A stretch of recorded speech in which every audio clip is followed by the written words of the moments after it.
things touching paint.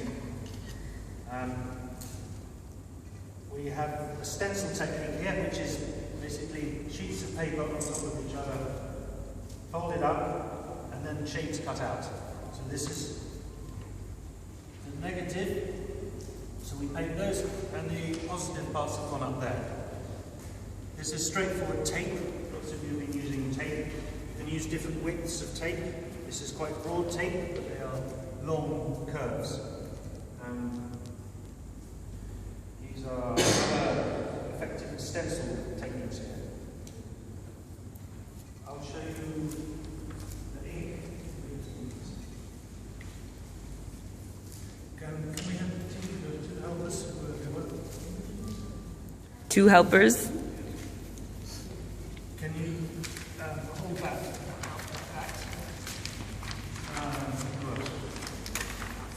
Very carefully hold that in that direction.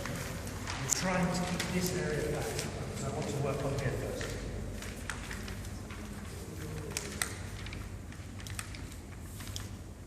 So we're very liquidy. You can see this is, we're using a palette, which is just a used piece of plastic.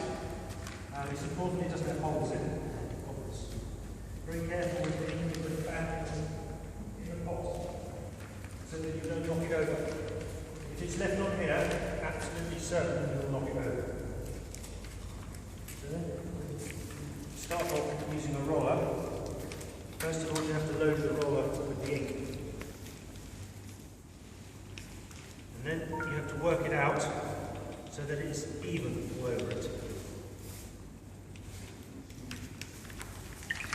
And then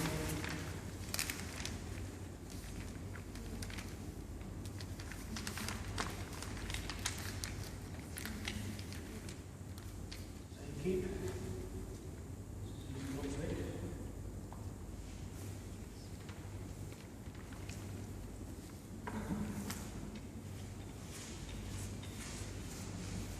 so we're trying to keep it the same density when you're rolling the ink out on the paper. On the stencil, don't worry if it's not stuck down too well, just do one simple roll. If you've got bits which are sticking up, try to roll away from it. It helps to hold them down. But this is going okay.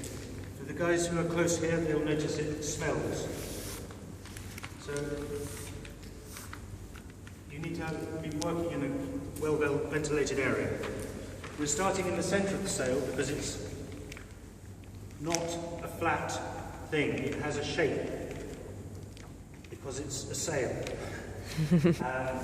So for your designs, certain designs will have a major part in the centre or a major part lower down. Wherever you're working, try and work in sections.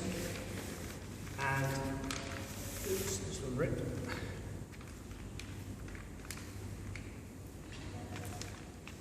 Try and work in sections and keep those sections flat as you're working.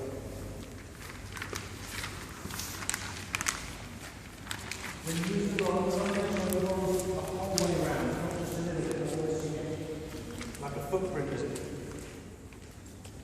Which doesn't look so good. This is what I'm doing wrong here. I'm pulling on this shape, and now I have to push on this shape to keep the stencil in position. Can you put some more gold?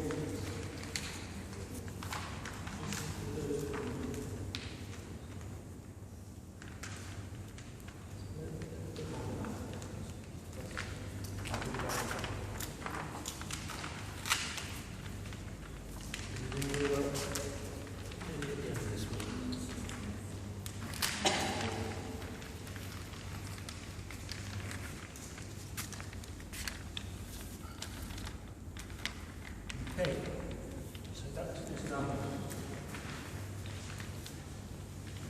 I have to take a break there, okay? Where is... Alright, we'll go on to the next one. So now we're going to work up here, we're going to try and keep this flat. And you guys try and fill in all that.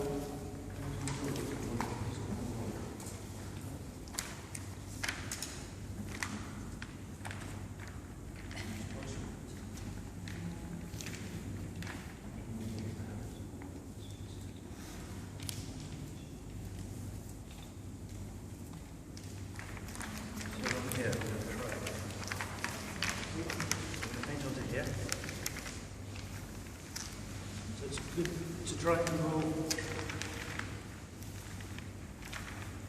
Keep it all wet.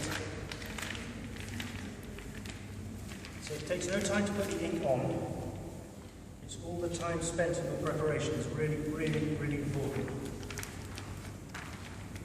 Keep looking and see that you haven't overloaded any particular area. It's not so crucial in the light colours, but in dark colours it's very important.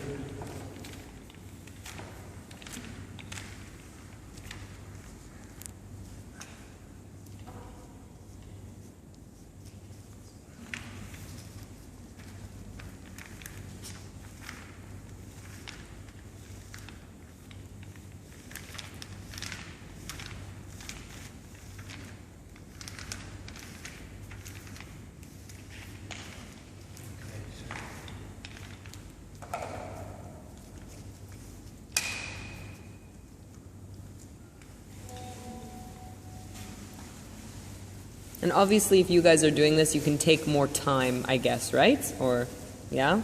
You don't have to be as fast as he is. He obviously knows what he's doing. So these ones we can use.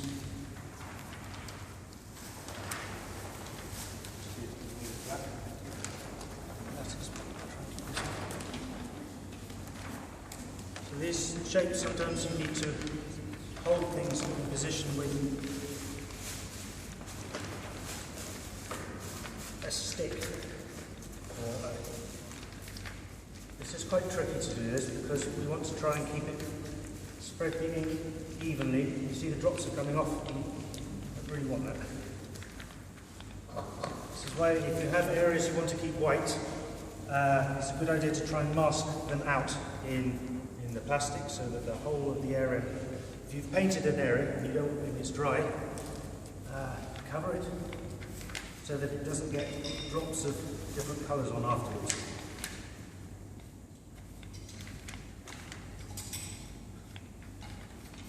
As it starts to go into the material, you can see where it's darker, where I put too much ink onto it. So it's good to try and work quite quickly that you keep the edge of what you're working on wet. You don't let it dry, you don't go and have a cup of tea or anything. Otherwise you'll always see these marks afterwards. We need a roller for each color? Cannot wash. I'm sorry? We need a roller for each color? Yeah, roller for each color, I would Yes. suggest. Yes. They go soft very quickly, you see, because the ink is starting to deform them.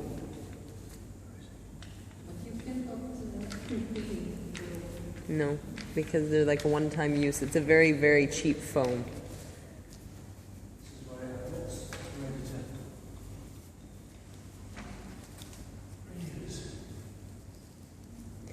That's why I need to know what colors you need so that I can arrange, so I can make sure everyone has enough supplies, because we obviously have to buy them and we have to be very careful with our funds and how we organize ourselves.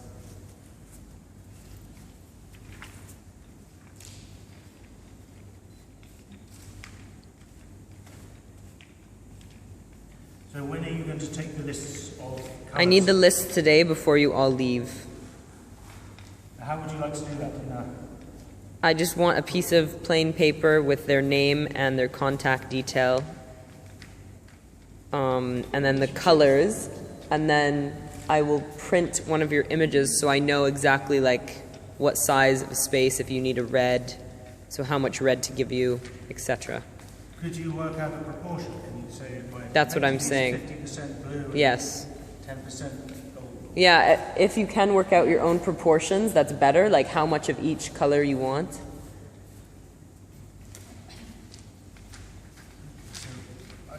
That is better, actually, for you to be responsible for that. Like if you have a sale that's only red and white, 50% red, 50% white, okay. So now I'm getting fainter and fainter up here. Some of you want to do fades, I've seen. You want the colours to go lighter. So you can just keep working the ink out. And it goes paler and paler without loading the brush up again.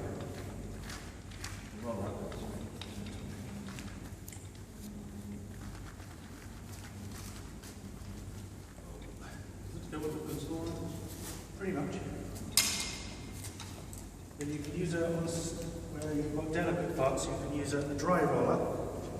And the dry roller, you try and pull the ink out, and this will even out the application. Okay? If you want to have a fade effect, so you've got a heavy colour here and going into a light colour, we're using the whiteness of the sail to come through. This is really good to try and use something which is very dry.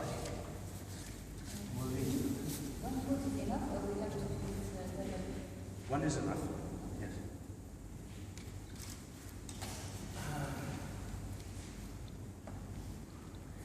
If you have extra paint and you're at your house, the company who's supplying the paint, they've said you can use like 2 to 3 coats, but obviously that adds to the weight of the sail, remember? And we're trying to have these sails as light as possible.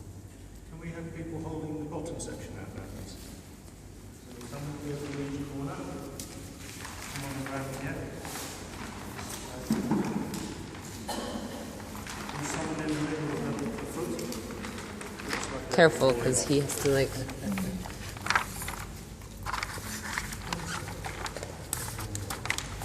Starting this up.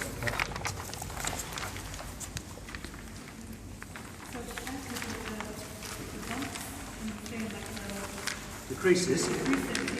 Yes.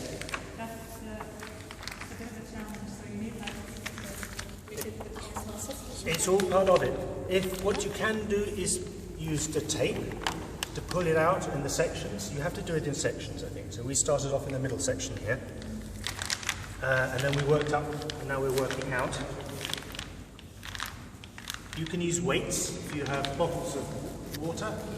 You can put those in the corners, or bags of sand, would work as well. We have bags here. If any of you want to take some sandbags home, I can give you the bags and you can just go fill it from the back area. Obviously, we are in no short supply of sand.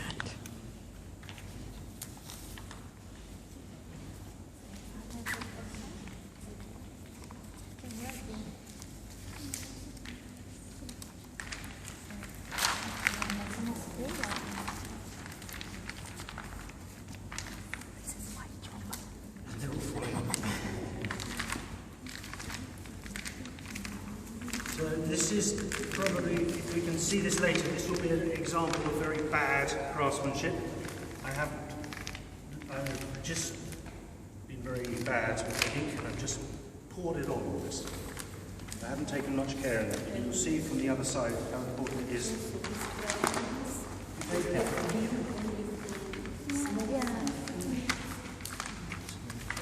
this one now.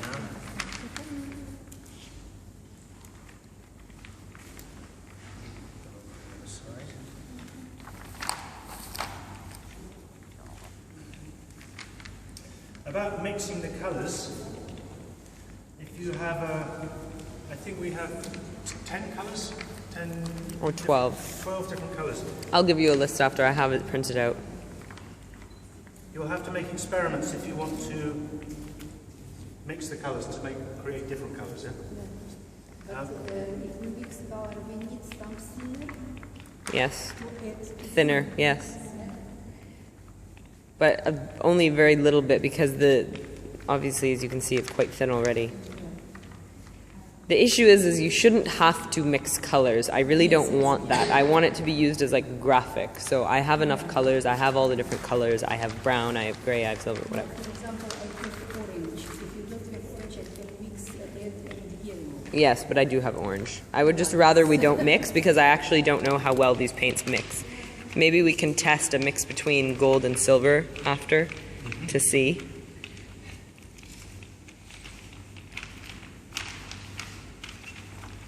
But also sometimes if you mix colors,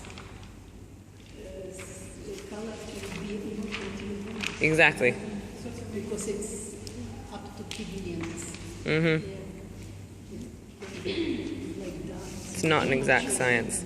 I'll show you a different technique. It's just a sponge, okay, and you could use a potato or you can make little men waving on it. On the building. Yay!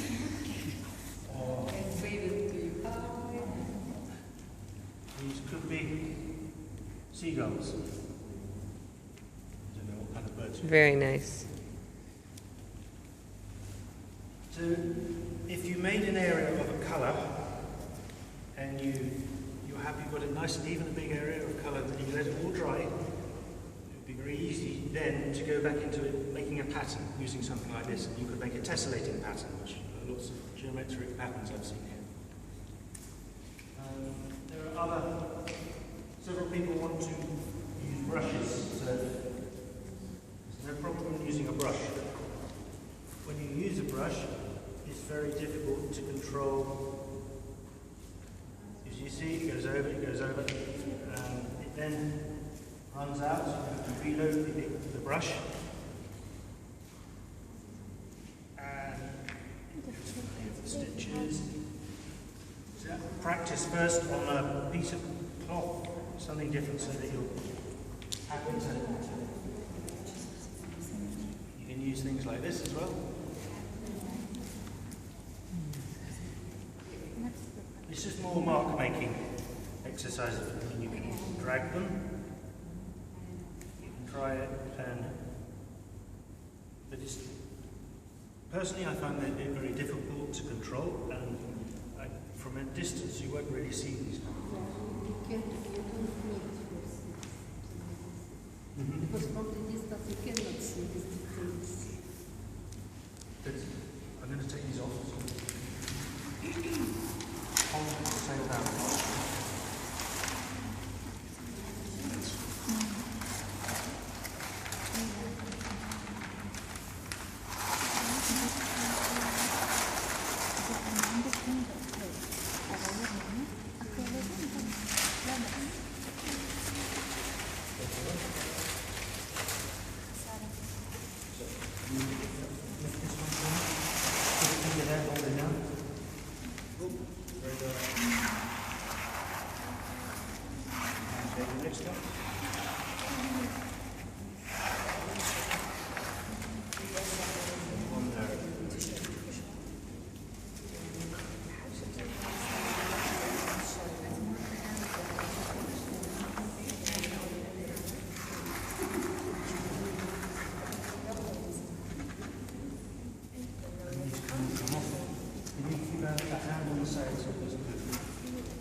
Just don't touch anything if your hands are painted. Please.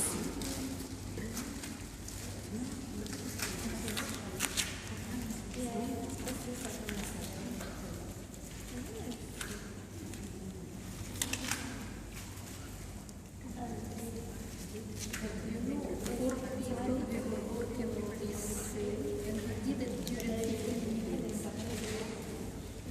Exactly. You can do it. Wait, can we? I still need to use this cell possibly for the in case I don't get another one. So can we like make it as nice as possible? So like basically, I want to still paint this. You can keep this. Yeah. Yeah. Like we'll fix the end, whatnot, but.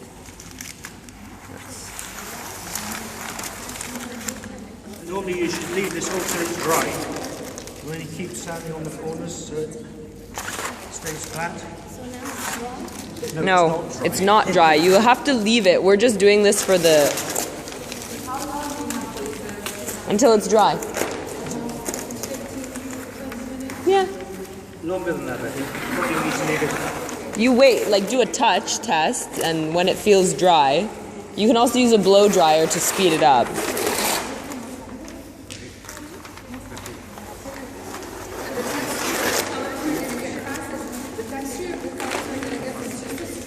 Same. Careful, do not step on any of the paint. Very thin.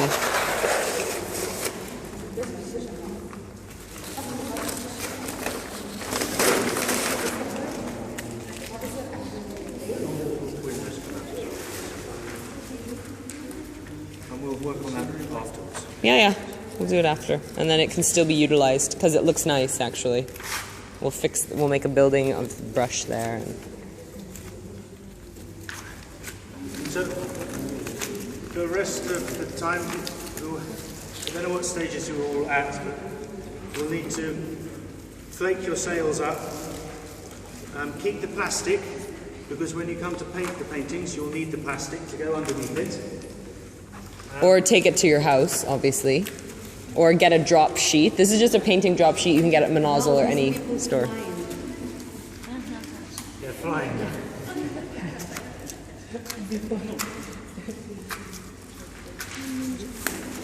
So we'll just take these off and then we'll try and hold it up somehow. Can you stand on the box, do you think? And get everyone to stand around one side to look at it, and then around the other, and I'll try and point out how it's... Yes, the problem areas and whatnot. And we'll have a go at that window next, but we'll try this first. Yeah, that's fine. We'll redo it later. You don't want to have it all around, so there's paper there. It's okay, take that. Let's take it outside, perhaps. What do you think? Because then we could see it through the light. Who's very tall?